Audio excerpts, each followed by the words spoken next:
because it's not about sex. It's about power. People will not relinquish their power and privilege without a fight.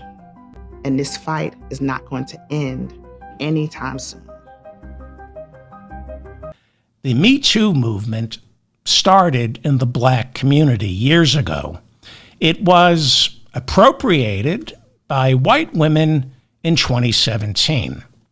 This woman, Arana J. Burke, founder of the Me Too movement, which she created in 2006. Born in the Bronx, like my father, Burke studied at Alabama State University and became a community organizer. She created the term Me Too. She created the movement in 2006. It took a tweet from the actress Alyssa Milano 11 years after Burke coined the Me Too phrase for that term to finally catch on. In an interview with the BBC 4 years ago, Burke said she doesn't believe Milano hijacked the Me Too movement from the Black community. Burke said she's met with Milano and appeared with her, adding, quote, "People didn't know who I was, and people still don't know who I am. What do you do with a 46-year-old Black woman from the Bronx who's not polished, who doesn't look anything like even a Black woman in Hollywood?" Burke told the BBC nobody would know who she is if Milano had not drawn attention to the cause as well as her. Burke told the BBC there is a connection between the Me Too movement and Black Lives Matter. She said, quote, "What we need to be talking about is the everyday woman, man, trans person, child, and disabled person.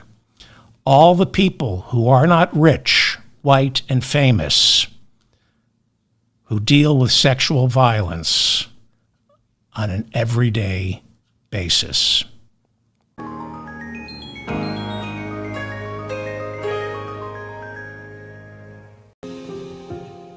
This is not for people to watch and sit back and find out who's gonna get Me Too next, because it's not about sex.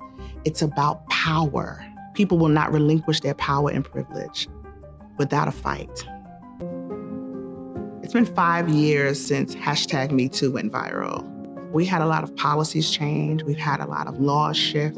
Many survivors are grateful for that. New day is on the horizon.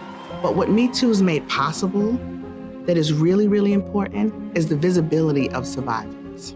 You will never not know that every 67 seconds in this country, there's another act of sexual violence. That 12 million people in 24 hours raised their hands to say Me Too. #MeToo made that possible, and it's still making it possible every day. Express my gratitude to the other brave survivors here today. Survivors are at the forefront of this movement, but we can't do it alone. This is not a spectator sport. This is not for people to watch and sit back and find out who's gonna get Me Too next. This is about people joining and saying, I want to do something. I wanna take action. We are interested in post-traumatic growth. That's the next phase. And that's what we need resources for. That's just not gonna happen magically.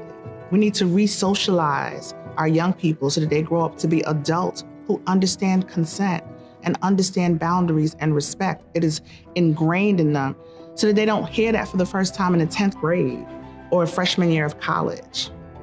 Movement work is also about healing work. And healing is just not about individual healing, it's about community healing too. The spaces where harm happened, healing has to happen. And that healing is about changing policies and changing laws and changing practices and changing culture. I don't think that people in the mainstream understand just how much this work affects people of color, Black women, Native women, queer folks, disabled folks, deal with sexual violence in ways that the average person can't fathom. It is important for us to disaggregate that and look at individual groups and the nuances in individual groups, because everybody is dealing with this differently. Native women have the highest rate of sexual violence in this country, followed by Black women for very different reasons. And those reasons are important. And those reasons are directly related to who they are and their history in this country. The movement to end sexual violence is decades and decades and decades old. I can talk about Rosa Parks, who people only see as a civil rights icon, and her anti-rape work. We can go all the way back and talk about formerly enslaved women who were the first to testify in Congress about anti-rape and sexual violence. We are not pioneers in this work by any stretch of the imagination. This movement is very long. And the reason why it's long is because it's not about sex. It's about power. People will not relinquish their power and privilege without a fight. And this fight is not going to end anytime soon.